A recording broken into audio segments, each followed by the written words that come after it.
Je pars la direction Annecy pour enregistrer 2 interviews avec 2 super nanas. Donc pour commencer, ça sera avec Lydia et la deuxième, ça sera avec Anne. Donc là pour cette vidéo, on démarre avec la première interview et vous aurez dans quelques jours la seconde qui arrive très vite. Venez avec moi, on part à leur découverte.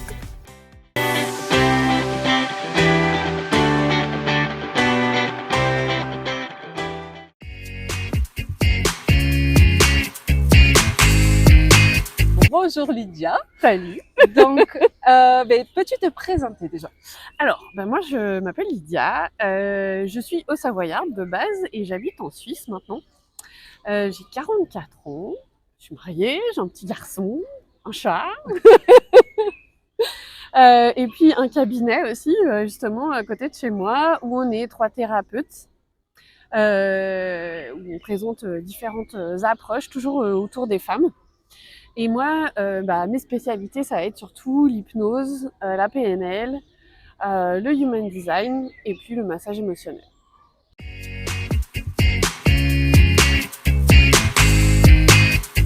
Alors, moi je voulais te demander du coup de nous expliquer le human design, mais après tu peux nous dire peut-être quelle spécialité peut-être apporte le plus la confiance en soi et l'amour de soi aux femmes? Peut-être avec quoi En fait, ouais, ça va vraiment dépendre de chaque personne.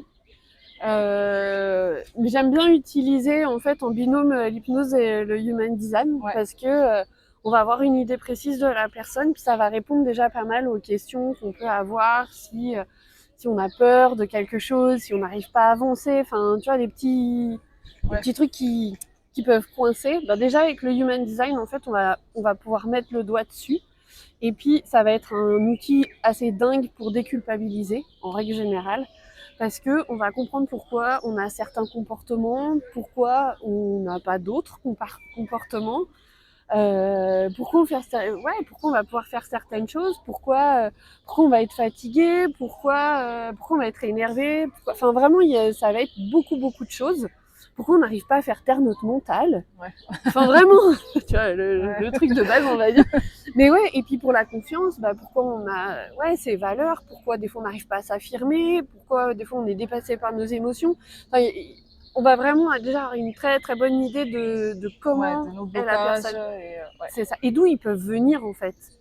Et puis à partir de là, l'hypnose va pouvoir aller débloquer. Tu vois, je vais pouvoir accompagner les personnes pour aller débloquer après une réelle problématique, quoi, en fonction de l'objectif. Très bien.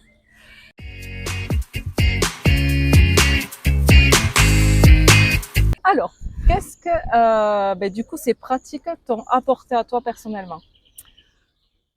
Alors, moi de base, j'ai commencé avec l'hypnose parce que je voulais accompagner les femmes, et plus particulièrement les femmes enceintes, parce que il n'y avait pas ça. Et moi, quand j'ai été dans ce cas-là, j'ai trouvé personne.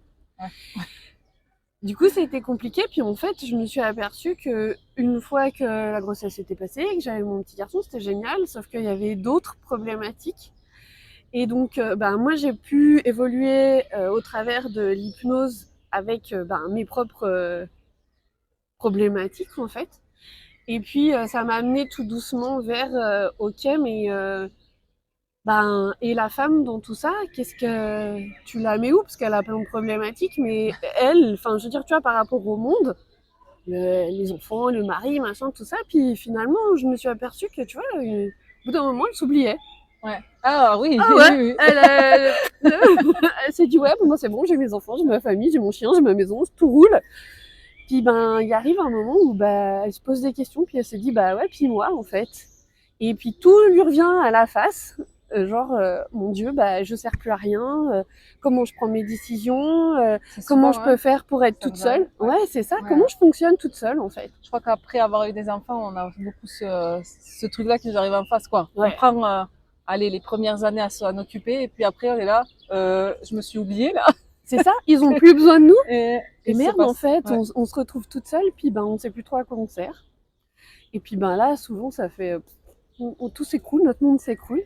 Et donc du coup, c'est là aussi où moi ça m'a apporté. Et puis après, j'ai appris.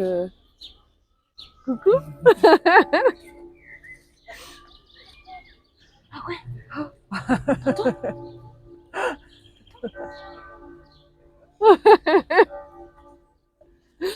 Et moi, ce que ça m'a apporté au travers de tout ça, c'est que je me suis aperçue que moi aussi, je m'étais perdue, quoi. Donc, j'ai trouvé d'autres outils pour pouvoir m'aider à comprendre pourquoi je ne me comprenais plus. Et puis, c'est là où j'ai découvert le Human Design. Et puis, j'ai été en profondeur là-dedans. Et j'ai trouvé plein de réponses, finalement, à pourquoi j'étais en quête d'identité tout le temps, pourquoi j'avais besoin de déménager, pourquoi j'avais besoin de faire plein de choses en même temps. Dans ton ah ouais, ça fait partie de moi, voilà, en fait, total. Et du coup, tout ça, ça m'a vraiment fait prendre conscience de qui j'étais, puis assumer qui je suis, quoi. Et puis à partir de là, mon Dieu, tu t'ouvres des portes, et puis tu te dis, pourquoi moi j'en profite et pas les autres? Donc, on va le faire pour les autres. Et donc, on va le faire pour les autres. Ok. Du coup, tu as voulu donc apporter le Human Design aux autres. Et maintenant, tu es en préparation pour faire une formation, pour former, pour préparer ta formation en Human Design. Et pouvoir du coup former les autres pour qu'ils accompagnent à leur tour, c'est ça? Alors pour qu'ils accompagnent, mais en fait je voulais vraiment un outil, parce que l'Human Design, quand tu commences à regarder, c'est super compliqué. Il y a plein de mots super compliqués, ça aussi. Et puis, vraiment, tu regardes une carte Human Design, tu te dis oui, c'est joli, c'est plein de couleurs, c'est merveilleux. Et on fait quoi avec tout ça? Tu vois des carrés, des triangles, des ronds, des traits, hop, qui se rejoignent, tout ça dans un corps avec des chiffres. C'est ça, exactement. Qu'est-ce que c'est? Et du coup, c'est super flou. Et quand tu regardes un peu les explications, quand tu lis des livres, pareil, ça a tout un côté vraiment flou, vraiment vague. Et moi, mon idée, ce serait vraiment de vulgariser ça pour que ce soit accessible à tout le monde, que ce soit accessible aux autres thérapeutes, parce que ça peut aider, tu vois. Par exemple, toi, pour une personne aussi, si elle a besoin de se connaître et si elle se pose des questions, toi, tu peux l'aider. Puis aussi pour trouver sa personnalité. Si elle a besoin de changer de style beaucoup de fois, tu sauras pourquoi, et elle aussi. Oui, c'est ça. Il y a qu'est-ce qui se cache derrière. Exactement. Voilà. Et du coup, j'aimerais bien pouvoir apporter ça, mais à tout le monde, autant aux thérapeutes que à une maman ou une personne qui veut se comprendre, ou bien qui veut comprendre sa famille, pourquoi ils fonctionnent tous différemment, pourquoi ils supportent pas des fois, tu vois, pourquoi ils n'ont pas le même fonctionnement. Et des fois, ça aussi, c'est des clés qui sont assez géniales, parce que quand tu vis avec quelqu'un, clairement, tu sais que tu es différent. Mais du coup, ça va t'aider aussi à l'accepter, puis à lâcher prise sur ce que tu peux exiger de l'autre aussi, ou de ce que tu peux attendre de lui. Et puis du coup, ça peut assez alléger aussi des relations, tu vois. Ouais, c'est vrai que de mieux se comprendre les uns les autres, du coup, c'est sûr, il y aura moins de tension. Ah d'accord. Ça peut être une idée. C'est pas mal. Tu te facilites un petit peu la vie, tu vois, t'évites un peu les prises de tête aussi. Je vais peut-être faire mon Human Design de moi, de mon mari, et des enfants. Ça sera prêt. Ça serait pas mal.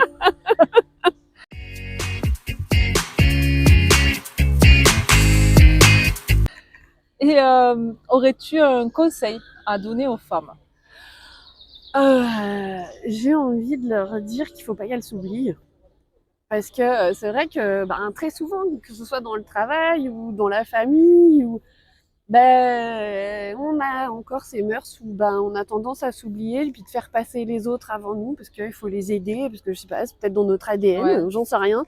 Mais toujours est-il qu'on a tendance à s'oublier là-dedans. Et puis finalement, on finit frustré, pas contente. Et puis je pense que c'est super important d'essayer de s'écouter un petit peu quand même, pas s'oublier.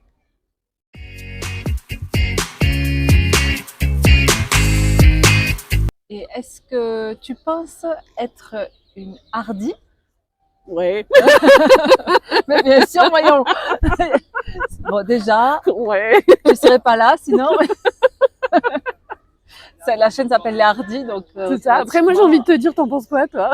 Oui. De toute façon, qui ose, en dépit des difficultés, des jugements, je pense que on est d'accord que tu es comme ça. Ouais. J'essaye.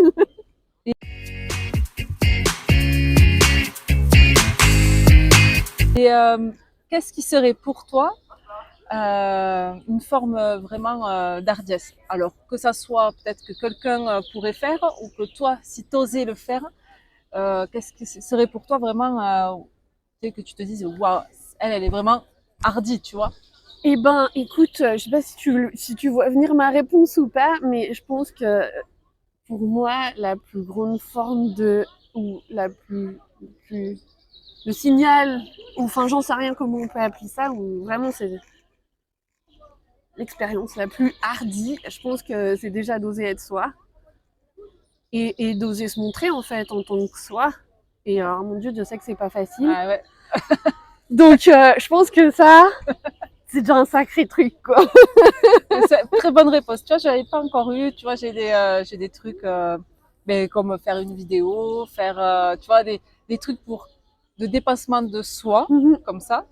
Mais c'est vrai que cette réponse, bah, en fait, c'est une évidence, en fait. Ouais, c'est ça, c'est une évidence. évidence. Et oser être soi, c'est pas mal. Ah ouais, c'est déjà un bon début, quand même. Est-ce que tu voudrais rajouter un truc par rapport à tout ce qu'on a dit? Ben, en fait, je suis vraiment super contente. Bah, déjà, je suis super contente de te voir. Moi aussi. Ça faisait trop longtemps. Mais non, ça fait un an que je l'ai pas vu. Aujourd'hui, quand c'est pas vu. C'est ça. Et puis, bah, je suis super flattée, en fait, de pouvoir faire partie de ton aventure. Et voilà. Et j'espère qu'elle va te mener très, très loin. J'espère. En tout cas, moi, c'est vrai que quand j'ai commencé cette chaîne, je me suis dit, qui c'est que je pourrais interviewer, que je connais déjà, que les connaissances que j'ai et qui apportent quelque chose aux femmes, en fait. Et du coup, en réfléchissant, j'ai vos noms, parce qu'il y a des petites, voilà, qui sont sortis. Et à chaque fois, voilà, quand je découvre quelqu'un ou quand on me parle de quelque chose, je me dis, ah, ça serait bien. Parce que, voilà, ça, je sais que ça va apporter quelque chose à la femme. Bon, après, aux autres aussi, mais moi, je pense aux femmes d'abord. Ouais. Donc, mais c'est vachement cool parce que, ben, ouais, on commence maintenant à prendre aussi la femme en compte de plus en plus, mais encore du job, quoi. Donc, pouvoir offrir plusieurs possibilités et puis plusieurs sons de cloche et tout ça, je trouve ça carrément génial, en fait. Ouais, c'est vraiment le but, ouais. Pouvoir dire, ben, moi, je fais un truc dans ce sens-là, mais si ça te parle pas, il y a d'autres possibilités pour toi qui peuvent peut-être t'aider, te parler, ou alors aller dans plusieurs trucs comme j'ai fait la pole dance, le yoga, les thérapeutes. Il y a plein de possibilités, les vêtements, avec une boutique de vêtements, les sous-vêtements, j'ai fait même, voilà. Il y a plein de possibilités. Du coup, on peut aller faire des boutiques après. Exact. Exactement. Donc on vous laisse, on va faire les boutiques là. On se casse. On arrête. Allez, c'est bon. J'espère que cette vidéo t'a plu. Tu peux liker, t'abonner et partager cette vidéo pour me soutenir. Et viens me rejoindre sur Instagram pour en savoir plus. À très vite!